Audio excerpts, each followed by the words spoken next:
እናትና አባቱ ተፋተው ከአያቱ ጋር እየኖረ በድንገት አያትየውም ትሞታለች ማለት ነው። እና የሚያደርገው ነገር ግራ ገብቶታል። እስቲ እናንተ ብትሆኑ ምን ታረጋላችሁ? ቀጥታ ወደ ታሪኩ እንሄዳለን ማለት ነው።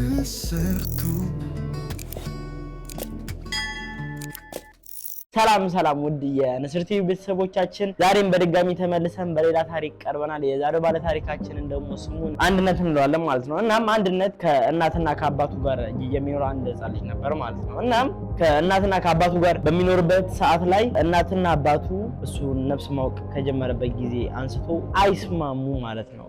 ሁሌ ማታ ከስራ በሚገቡበት ሰዓት ላይ አብዛኛው ጊዜ እሱ የሚያየው ሲጨቃጨቁ፣ ሲከራከሩ፣ ሲጣሉ ምናምን ይሆናል ማለት ነው። እናም በልጅነቱ ይሄ ሁላ ነገር ሲመለከት ስለነበረ ብዙ የሚደበሩ ነገሮችን ያሳልፋል ማለት ነው። ከዛም ትምህርት ቤት እንኳን ኦሬዲ ወይ አይሸኙትም፣ ኮንትራት አለው፣ በኮንትራት መኪና ነው የሚሄደው የሚመለሰው። በጣም በቃ የእናትና የአባቱን ደስታ ረጅም ጊዜ ሲፈልግ ይኖራል ማለት ነው። ወይም ደግሞ ከነሱ ጋር መቼ ነው ደስተኛ ሆኜ ማሳለፍ ሁላ ብሎ ያስብ ነበር ማለት ነው። ከዛም እንደዚህ ሁሌ በቃ ይጨቃጨቃሉ፣ ይጣላሉ ረጅም ጊዜ እሱ በቃ ደስ የሚል ጊዜ ሲያሳልፉ እስኪናፍቀው ድረስ ለበዓላት እንኳን ይሄ አዲስ ዓመት ገና ምናምን ብለን እኛ የምናከብረው በዓላቶችን ሲከበር እንኳን እኔ ሁሌ ሲከራከሩና ሲጣሉ ሲጨቃጨቁ ነው ማየው ይላል ማለት ነው። ከዛም ከትንሽ ዓመታት በኋላ ሚስትየዋ እንፋታ የሚል ደብዳቤ ታመጣለታለች ማለት ነው። እናም የአንድነት አባት እሱም መፋታት ፈልጎ ስለነበረ በዚህ ነገር ይስማማል ማለት ነው። ከዛም ሁለቱም ተስማምተው ይለያያሉ ማለት ነው። ከዛም ይህን ስምምነት አድርገው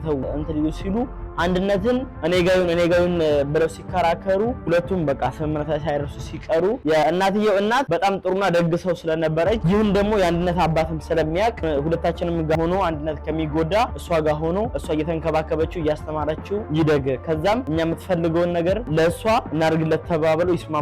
ፍርድ ቤቱም ይህን ነገር ይቀበልና ወደ አያትየው ይሄዳል ማለት ነው ልጁ። እናም አያትየው ጋር እንደደረሰ አያትየውም እንደተባለውና እንዳለችው በጣም ጥሩና ደግ ነበረች ማለት ነው። ግን አንድነትን በጣም ብትወደውም ብትንከባከቡም ኦሬዲ በቃ ከአካባቢ ልጆች ሁላ በጣም ልዩ እንክብካቤ ይደረግለት ነበር ማለት ነው። ግን ይህን ነገር ብታረግለትም ጎሮሮ ሊሞላለት አልቻለም ማለት ነው። ምክንያቱም እዚህ ጋር እናትና አባት ሁለቱም ተፋተዋል። እሱ ጭራሽ ከነሱ ጋር ነበር በደስታና በፍቅር መኖር የሚፈልገው። ሁለቱ ጭራሽ በተፋቱበት ሰዓት ላይ በጣም ከፍተኛ ሐዘን ውስጥ ወድቆ ነበር ማለት ነው። እንደዚሁም ሳይስማሙም እንኳን ሲኖሩ ጭራሽ ቅር ይለውና ያዝን ነበረ። አሁን ደግሞ ጭራሽ ሲፋቱ ሞር ለአንድነት ከበደው ማለት ነው። ከዛም አያቱ ጋር እየኖረ የፈለገው ነገር ብታሟላለትም ሁሉ ጊዜ ግን ምንም ነገር እንዳልተደረገለት ወይም ደግሞ ባዶ እጁ እንደቀረሰው በቃ ያዝንና ይደብረው ይከብደው ነበር ማለት ነው። ትምህርት ቤት አያትየዋ ይዛው ስትሄድ በመንገድ ላይ ሌሎች ተማሪዎች ከእናታቸው ወይ ከአባታቸው ጋር ወደ ትምህርት ቤት ሲሸኙ ያይና እናትና አባቴ እኮ ባይፋቱ እኔም እንደዚህ ነበር አይደለ ብሎ ይቀና ነበር ማለት ነው።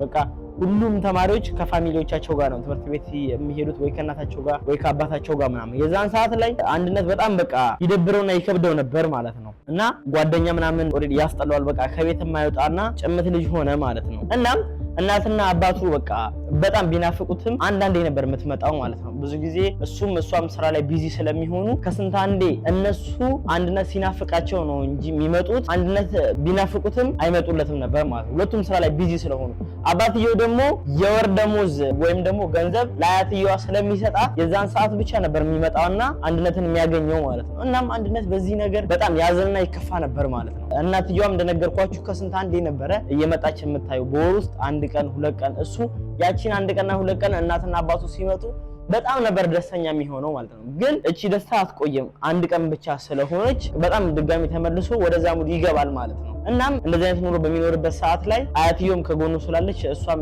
አንድነትን በጣም ስለምትረዳውና ስለምትወደው በጣም ተንከባከቡ ነበር አልኳችሁም። ከዛም በድንገት አያትየዋም ትታመማለች ማለት ነው። እናም አያትየዋ ትታመም የአንድነት እናትም ትመጣለች ማለት ነው። እዚህ ጋር እናቱ በመምጣቱ ደስተኛ ቢሆንም አንድነት እዚህ ጋር ደግሞ አያቱን ይወዳት ነበር እሷንም።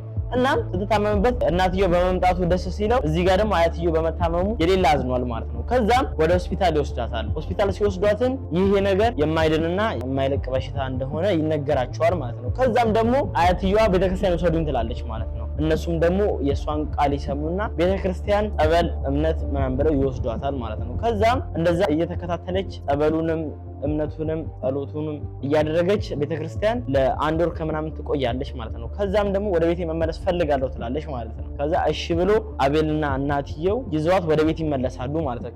ግን ቤት በገባች በሁለተኛው ቀን በድንገት ታርፋለች ማለት ነው። እናም አቤልም አያትየውን በጣም ለምዶ ነበርና በቃ በጣም ከፍተኛ ሀዘን ውስጥ ይወድቃል ማለት ነው ተመልሶ ድጋሚ። ከዛም ሰርቫይቭ አድርጎ ለመኖር የሚመርጥበትን ቦታ ሲያስብ እዚህ ጋር እናትየዋ የራሷን ፋሚሊ ኦር ደግሞ ትዳር መስረታ መኖር ጀምራለች ማለት ነው። አባትየውም ደግሞ ፊልድ ምናምን እየወጣ በወር አንዴ ስለሚመጣ የት እንደሚኖር ራሱ ግራ ይገባዋል ማለት ነው። አባቴ ጋር እንዳልኖር አባቴ ከሀገር እየወጣ በወር አንድ ቀንና 2 ቀን ነው የሚመጣው። እናቴ ጋር ደግሞ እንዳልኖር ሌላ ፋሚሊ መስርታለች። እዛ ደግሞ ገብቼ የሷን ደስታ መንጠቅ አልፈልግም፣ እኔንም ደግሞ መጨቆንና ድጋሚ መያዝ አልፈልግም። ስለዚህ ምን ላድርግ ግራ ገብቶኛል ይላል። እስቲ ለአንድነት ይጠቅመዋል፣ ያበረታዋል፣ ያግዟል ብላችሁ የምታስቡበትን ነገር እንዳለ ኮሜንት ሴክሽን ላይ ማስቀመጣችሁን እንዳትረሱ። ለዚህ ቻናል አዲስ ከሆናችሁ ላይክ፣ ሼር፣ ሰብስክራይብ ማድረግ እንዳይረሳ። ሌሎች ባለ ታሪኮች ደግሞ ታሪካችሁን ማጋራት የምትፈልጉ ከታች በምታገኙት ሶሻል ሚዲያ አማራጮች መላክ ትችላላችሁ። ቀጣይ በሌላ ታሪክ እስክንገናኝ መልካም ጊዜ። ወዳችኋለሁ። በዚህ ሰናበታለሁ።